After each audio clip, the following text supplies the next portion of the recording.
Hola, bienvenidos plomovidentes, como siempre, a tu programa Plomo Parejo.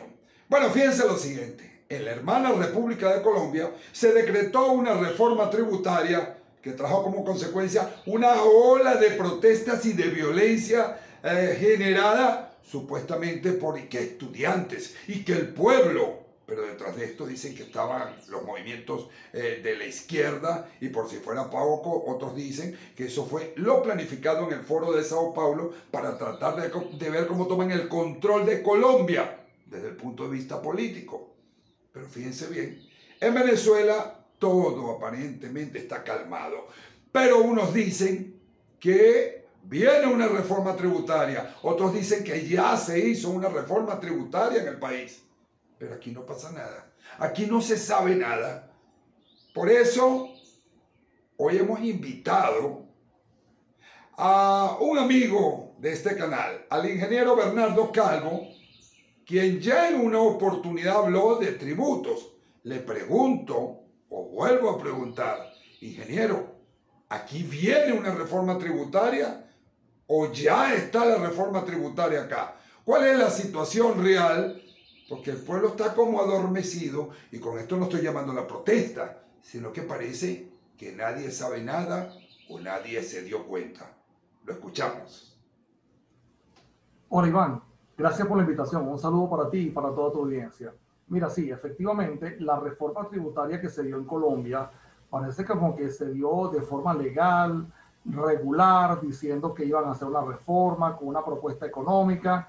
La lástima es que se haya dado luego de que las empresas tienen un proceso de cierre temporal y cierre progresivo por causa de la cuarentena a nivel mundial. Colombia no escapa de eso. En lo que haya aprovechado aquel grupo para hacer una suerte de lo que sucedió en Venezuela con el Caracazo en el año 89 y las oportunidades de instalar el socialismo, la izquierda por allá, eso ya es algo fortuito.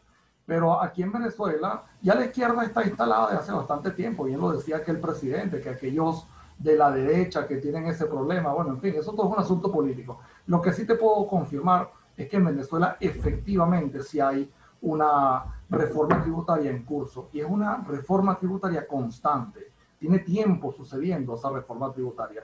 El principal aspecto de la reforma es la autolegislación que tiene el principal órgano de rectoría de la materia, que es el CENIAT.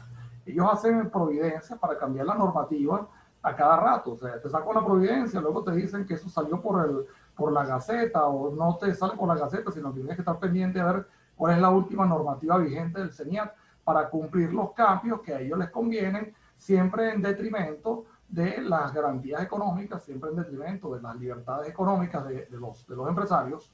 Cuando te cambian la normativa, tú ni siquiera te enteras de qué es lo que está pasando, sino hasta que te lo dice un contador o cuando esto sale en la página web del CENIAT. Hay que estar pendiente de ser notificado por parte de la administración pública.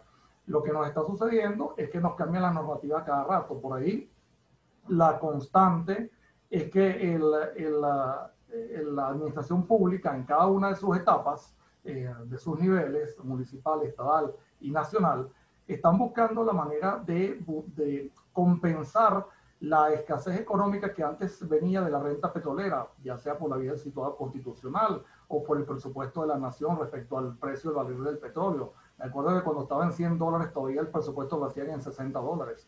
Y de ahí venía pues la mayor cantidad de ingresos y de alguna manera no había mucha presión sobre el sector privado, aunque la presión era creciente. Lo que sucede ahora es que están reformando cada vez más la regla de los impuestos para presionar, sacar más dinero, aun cuando este dinero no provenga de una renta. Es decir, ya se están inventando una cantidad de impuestos que no están considerando si la empresa tuvo ganancias o tuvo pérdidas. Lo que están considerando es una forma constante de sacarle algo. Y en esta ocasión, los municipios, con la armonización tributaria municipal que salió de forma ilegal e inconstitucional en el año 2020 con la sentencia 118 del TSJ, los municipios lo que están buscando es sacar más dinero como sea, porque todos se han visto en la misma situación. Hay una caída importante en las ventas, hay una caída importante en la recaudación de impuestos municipales, y esto redunda en que los municipios se quedan sin dinero para mantener su estructura, incluso para cumplir con sus propias obligaciones. Entonces, una de las fórmulas que consiguieron los municipios antes de la armonización tributaria nacional fue buscar dinero a través de la tasa del aseo urbano, que la convirtieron fortuitamente en tarifa, como si hubiera sido un servicio privado contratado o un servicio público incluso contratado. Por eso lo llaman tarifa cuando solamente pueden cobrarte una tasa para que sea obligatorio. Pensaban compensar con el cobro del aseo urbano, algunos municipios principalmente, los primeros fueron aquellos que se llaman de oposición, para buscar más dinero en el sector privado, pero un dinero que no tuviera que tener alguna relación, alguna dependencia de los ingresos. Es decir, que no consideran si la renta, tuvo renta la empresa o si tuvo ganancias o pérdidas. Lo que ellos consideran es que quieren sacar el dinero que a ellos les convenga, dependiendo del rubro, del tamaño del área de la empresa, para compensar su déficit de caja. De ahí viene otro proceso de reforma tributaria con tributos disfrazados, incluso lo que llamamos cobros indebidos. Bueno, continuamos con nuestro invitado, el ingeniero Bernardo Calvo, a quien le pregunto si se dio la reforma tributaria, va a venir la reforma tributaria o ahí ya está la reforma tributaria, ¿desde cuándo se implementó? ¿Desde cuándo nos están cobrando nuevos impuestos? ¿Ah? Porque todo el mundo quiere saber, porque el alto costo de la vida está ahorcando a la población. Lo que el ciudadano gana apenas alcanza para medio comer. Yo quiero saber cómo va eso de impuestos acá, porque fíjense, dicen que ya no los están cobrando, pero no se ve la inversión de esos tributos. ¿A dónde van a parar esos reales? Vamos a escuchar al ingeniero Bernardo Calvo, a ver qué nos dice. Sí, ¿desde cuándo? Bueno, la reforma tributaria es una constante.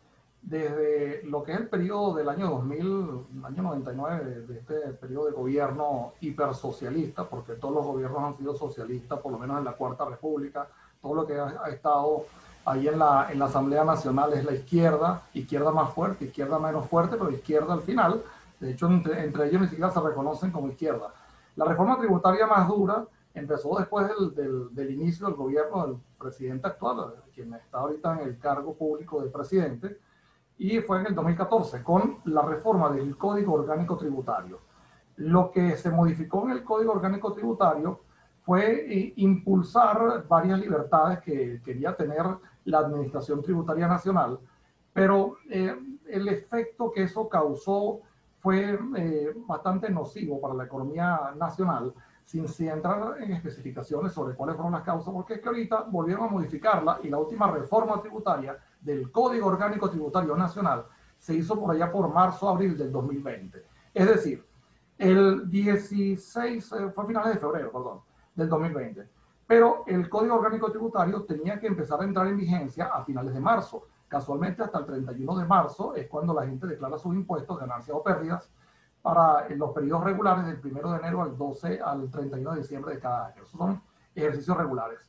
Cuando ellos insertan esta nueva, ¿cómo se llama?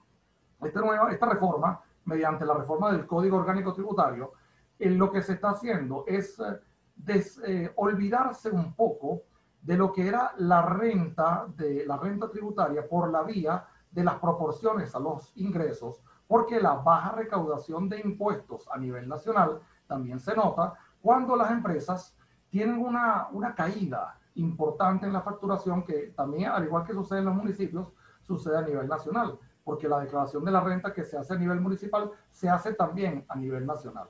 Por eso que algunos municipios te piden incluso tus declaraciones al CENIAT para poder comprobar que estás declarando lo mismo. Cuando ellos hacen el Código Orgánico Tributario, modifican principalmente el cuerpo sancionatorio. Es decir, que si tú tienes unos reparos o una pérdida de alguna manera por $5,000, las multas que tienes que pagar son de $50,000. Simplemente lo que te están diciendo en el Código Orgánico Tributario es que ya ellos no quieren recaudar respecto a la renta que tú tienes, considerando o no ganancias o pérdidas. Lo que te están diciendo es que si el tamaño de tu negocio es de $5,000 y se pierden de alguna manera, o el tamaño de la pérdida es de $5,000, tú tienes que buscar dónde conseguir $45,000 más para poder pagar la sanción. Eso simplemente significa dos cosas. El cierre de la empresa definitivo, porque obviamente para ganarse esa cantidad de dinero tiene que ser una empresa muy grande y seguramente los reparos son proporcionales al tamaño de la empresa. O cierra la empresa, o la otra es generar un caldo de cultivo para la corrupción. Y todos sabemos que hay muchísimos funcionarios que se aprovechan de su cargo para imponer presión, para descargar, para hacer, no sé, mejoras en los impuestos, mejoras en las multas. Pero en todo caso, un caldo de cultivo. Yo no te voy a decir si eso está sucediendo o no está sucediendo. Lo que sí te puedo decir es que es un caldo de cultivo para la corrupción. ¿Desde cuándo? Pues imagínate tú, 2014, 2020 y luego la armonización tributaria municipal a nivel nacional. Eso es una mega reforma tributaria, donde los impuestos pasaron del 0.1% sobre los ingresos brutos hasta niveles del 7%. El 7% sobre la base imponible de un producto, de una factura, prácticamente es otro IVA, con la gran diferencia de que no lo puedes descontar el IVA de la compra, no lo puedes trasladar. Simplemente cada uno de los que participan en las cadenas productivas y hacen una facturación tienen que reservar ese 5%, ese 7% para pagárselo a cada una de sus alcaldías. Porcentaje que se va acumulando y eso llega a conformar incluso hasta el 35% del precio final. Y me estás preguntando, ¿quién paga eso? Eso lo pagamos todos nosotros. Cada vez que vamos a un mercado estamos pagando no solamente el IVA, sino todos los impuestos que fueron colocados dentro de la base imponible, que no están siendo diferenciados. Eso lo paga un cúmulo de población venezolana, que son cerca de 30 millones de habitantes, que seguramente quedarán 24 según las cuentas, que ganan por lo general $3 al mes con el nuevo aumento de salarios. Esos son los que están pagando impuestos. Yo estoy pagando impuestos, tú estás pagando impuestos. Los impuestos los estamos pagando cada vez que nos acercamos al comercio formal. ¿Qué es lo que está sucediendo? Una estampida de pequeños comercios, de pequeñas fábricas hacia el sector informal. No tengo que explicarte que en el sector informal no es que hay una intención específica de evadir, sino que simplemente los costos te superan en el sector formal y vienen siendo desplazados por una competencia desde el sector informal. Se diversifica la economía, pero el sector informal sigue teniendo menos tamaño, menos organización, y lo que está haciendo es destruir las cadenas productivas y las cadenas de comercialización en Venezuela, mientras que las personas están recibiendo productos más caros con competencia desleal de productos importados que de paso le quitan los aranceles, cuando sí le ponen aranceles a las materias primas importadas que hoy deberían ser llamadas a sustituir las materias primas nacionales que ya no hay en Venezuela, llámese aluminio, hierro y los derivados petroleros para la industria del plástico, como por ejemplo. Ingeniero Bernardo Calvo, el cobro de impuestos en Venezuela es igual en todos los estados, es igual en todos los municipios, es igual para todas las industrias, las fábricas, es igual para todos los comercios. Los ciudadanos pagan igual, porque dentro de este desbarajuste fiscal pareciera que unos pagan y otros no pagan, aunque el régimen dijo desde que llegó al poder que aquí iba a pagar impuestos todo el mundo, pero aquí hay, dentro de la debacle económica del país, hay industrias muy florecientes y no se sabe de dónde salieron esos capitales, y muchos dicen que ni siquiera pagan impuestos. ¿Qué nos dice al respecto? Ajá, Iván. No todos pagan impuestos. Como te venía diciendo, hay el sector informal de la economía que además está creciendo por estas dificultades que hay, incluso para el pago del impuesto. No se paga impuesto igual en cada municipio. Cada municipio tiene su propia consideración de cuánto le va a cobrar de alícuota sobre los ingresos brutos por las actividades económicas desarrolladas dentro de su jurisdicción. Y puede ser que en el municipio de al lado te estén cobrando un 4%, pero en el municipio de más allá te estén cobrando un 7%, porque le dieron un rango, además un rango discrecional. O sea, la armonización solamente te dio un rango, pero lo que son los impuestos nacionales sí los paga todo el mundo, los pagamos de forma igual. Pero en el proceso de la informalidad con la competencia desleal, aquellos que estamos pagando nuestros impuestos puntualmente, aún con todas las dificultades que son incluso para formalizar el pago, estas personas están disfrutando como de unas exenciones que nos están haciendo a nosotros una competencia desleal. Y como te venía comentando de los bodegones y todas estas personas, todas estas empresas que de alguna manera están consiguiendo ventajas tributarias para traerse productos terminados que además compiten de forma desleal contra la industria nacional. Aquí se fabrica de todo tipo de cosas, sobre todo de alimentación, los empaques y los accesorios para alimentación, para medicamentos. Aquí hay empresas accesorias para productos terminados muy buenos, pero si no le pones aranceles a las personas que están importando, a los productos importados terminados, mientras que estás cocinándonos en un sinfín de impuestos que no nos quita, no nos deja levantar, el departamento administrativo no se levanta de esa computadora tratando de cumplir con todos los impuestos, porque si se te va el internet, se te va la luz en ese momento y no pudiste hacer la declaración, tienes que llevar una cartilla para que te la sellen, para decir que mira, que no pudiste hacerlo, fue fuerza mayor. Pero no, esas empresas que dicen por ahí que no están pagando impuestos, nosotros no tenemos conocimiento sobre esa materia. Lo que sí te puedo decir es que hay distorsiones de precios muy fuertes. También hay un factor que no solamente está en los impuestos. Algunos empresarios no entienden, y lo hago también porque el mea culpa también funciona. Algunos empresarios no entienden que el uso del dólar no significa que se acabaron los problemas en Venezuela. El uso del dólar no significa que ahora como tú tocas un billete de 100, un billete de 20, un billete de 50, ahora ya todos somos millonarios y todos podemos pagar. Lo que te está dando el dólar es un valor constante. Y esa inflación que está saliendo en dólares en Venezuela simplemente es una burbuja que de un momento a otro se va a caer, porque la realidad mundial te va a explicar que cuando un producto vale $2, tú no lo puedes vender en 8, no lo puedes vender en 10. Estos especuladores de oficio que creen que la inflación en dólares va a marcar la pauta para elevadísimos precios en Venezuela, estos van a terminar cediendo y van a tener que reducirse hacia los precios competitivos que una moneda de valor constante, de valor real, te obliga a tener. Es decir, si vale $2, tú podrás vender en 2.50, en 2.10, en 1.80, pero seguro que nadie te va a comprar ese producto en $8.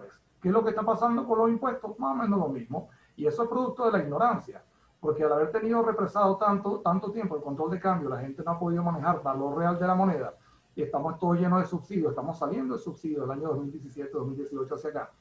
¿Qué es lo que está haciendo la administración pública? Absolutamente ignorante. Mira, ahí hay municipios, por ejemplo el Cagua, el estado de Aragua, que por no querer cobrar lo que se llama derecho de frente, que es propiedad inmobiliaria, en valores que antes rondaban los $50 por una propiedad al año, una propiedad industrial cara, que ahora por un apartamento te estaban cobrando menos de $1 o algo así como $10 al cambio oficial de 6.30 en aquel momento, o no lo sé, valores muy pequeños. Ahora, como no pueden subir esos impuestos por culpa de la desproporción, se inventan impuestos nuevos y por algo similar a la habitabilidad, te quieren cobrar $14.000 solamente por 1.000 metros cuadrados. Eso está pasando repetidamente en muchos municipios. También se ve en Caracas, se ve en el estado Miranda, donde los municipios están buscando la manera de evadir las proporciones para cobrar montos ingentes de dinero, que es lo que nosotros llamamos cobros indebidos. Y no todo el mundo paga impuestos. La verdad es que la gente que no paga impuestos tiene alguna ventaja competitiva y están afincando, por decirlo de alguna forma criolla, están afincando la carga tributaria de las presuntas cargas públicas, porque tampoco sabemos dónde va ese dinero, tal cual tú lo dices, lo están afincando en el sector formal remanente, en los que quedan, porque luego de la fuga de más de 12.000 empresas industriales del país y ese montón de comercio que tú ves cerrados en los centros comerciales, locales vacíos, toda esa gente se fue y esa gente no está trabajando. Y los pocos que quedan tienen muy baja renta, tampoco están aportando proporcionalidades, pero tampoco les pueden asignar cobros indebidos que están alejados de cualquier proporción de sus ingresos brutos o sus ingresos netos o la rentabilidad o la ganancia, no sobre sus pérdidas.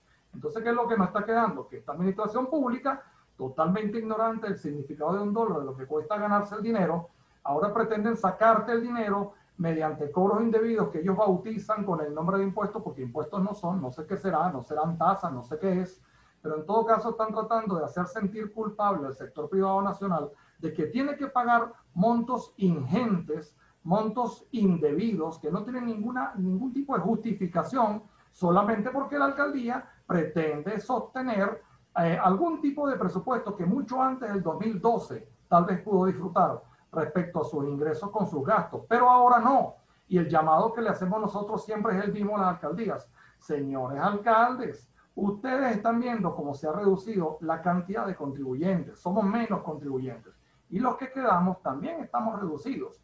¿Qué es lo que tienen que hacer las alcaldías? reducirse también. Reduzcan nóminas, reduzcan operaciones, reduzcan competencias, reduzcan obligaciones.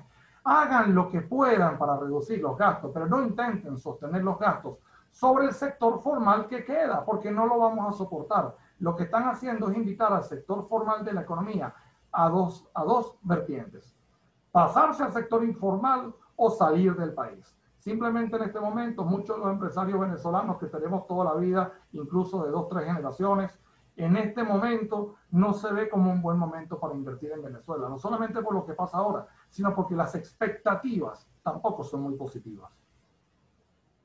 Bueno, continuamos en Plomo Parejo con nuestro invitado, al cual le doy las gracias por haber atendido esta invitación y espero que sean muchas más. Muchísimas gracias, ingeniero. Pero una última pregunta antes de finalizar el programa de hoy. Fíjense bien, en Venezuela muchas industrias, muchas fábricas ya no existen.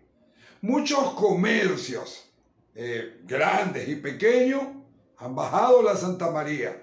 Al ciudadano no le alcanza el sueldo ni el salario, sino para medio comer. Entonces, ¿cómo va a ser el ente oficial para cobrarle impuestos a las industrias, a los comercios y al ciudadano cuando la economía está prácticamente de capa caída y nadie tiene billetes, dinero, cómo pagar esos impuestos? ¿Cómo va a ser el ente oficial para cobrarle a las industrias, a los comercios y al ciudadano? Muchísimas gracias y hasta la próxima. Lo escuchamos. Bueno, como sabes, estamos atravesando una catástrofe económica nacional. Esto es un declive total de la economía. ¿Cómo va a hacer el gobierno para cobrarle? No le puede cobrar, simplemente son cuentas incobrables, sobre todo porque esas cuentas son en la mayoría de los casos inventadas. También quiero preguntarte, ¿cómo va a hacer el gobierno nacional para cobrar unas multas que son simplemente confiscatorias, violatorias de las garantías constitucionales? Se exceden el artículo 316 de la Constitución Nacional, que no es otra cosa más que la adopción de los principios tributarios. No se puede cobrar impuestos sin ingresos.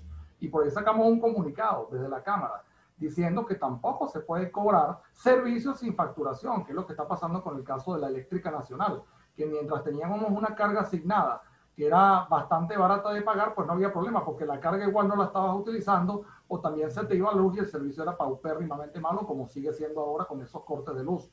Lo que pasa ahora es que te están actualizando las tarifas de electricidad y tienes una carga asignada que no estás utilizando. Por ejemplo, a una empresa cerrada que antes pagaba cerca de 10, 12 dólares de electricidad equivalente, que han ido tratando de incrementar eso, de repente le llega una factura mensual de 1.400 dólares y la empresa está cerrada.